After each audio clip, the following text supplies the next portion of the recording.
তো ফাইনালি চলে এসেছি আমরা মাঠে। এই যে মাঝুরি পেতেছে, মাঝুরির উপরে বসে এখন খাবে। এই যে খুলবি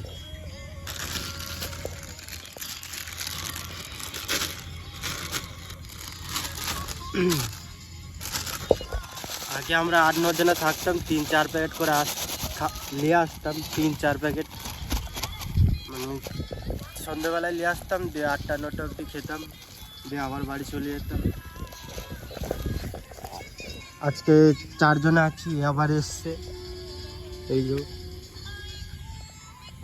একে আমরা চিটিংবাজ বলে ডাকি। আর দেখে লাগো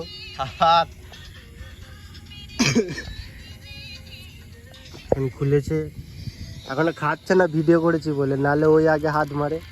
এই দেখো লজ্জা লাগছে, ভিডিও চালু করে রেখেছি বলে। তো যাই হোক, আমিও খেতে শুরু করে দিই, নালে আমি ভাগে কম পাবো। তো ভিডিওর পরে দেখা হচ্ছে, চলো।